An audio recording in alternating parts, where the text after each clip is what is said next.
આ એક સાઈડ આમ કાપી છે અને બીજી સાઈડ આમ કાપી છે. આવો જીભી જેવો ભાગ કાપીને તમને આપ્યો છે ને.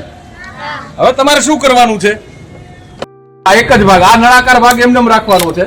ફક્ત આને ચપટો તો કેવી રીતે કરાય? તો આને આ રીતે દબાવી બંને ખૂણાને નખથી જેમ આપણે કાગળને ગઢ પાડીએ ને એવી રીતે ગઢ પાડી દેવાની. જો આમ એટલે આ ભાગ ચપટો જીભી જેવો થઈ જશે. થઈ જાય? કરો જી ટ્રાય બધા. આ સ્ટ્રો છે એ તમારે સાંભળવાની છે. હું વગાડું છું, બરોબર?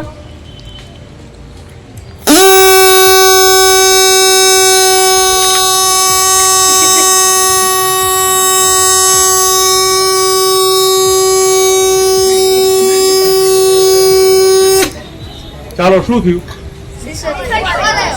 સિસોટી. આ વાગે છે શું કામ? અહીંથી કેમ નથી વાગતું? આ કોર ગોળાઈ છે, અહીંથી ફૂંક મારશું. આ કોર આમ ચપટું છે, તમે કીધી રીત કોર. એટલે અહીંયાથી આપણે આમ કરીશું તો અહીંયાથી હવા બે કોરથી બહાર નીકળશે. અહીંયાથી ક્યાંથી હવા બહાર નીકળશે ને સીટી ને અહીંયાથી ને આમ ભટકાટ.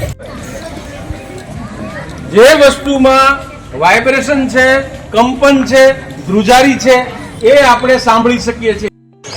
એ પણ એની પાછળ એ વિજ્ઞાનનો સિદ્ધાંત છે. એટલે માટે તમે સાંભળી શકો છો. તમે બોલો છો હું સાંભળી શકું.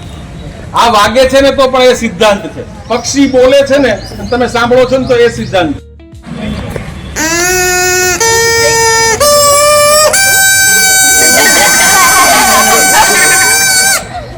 ચાલો, અવાજમાં ફેર પડ્યો.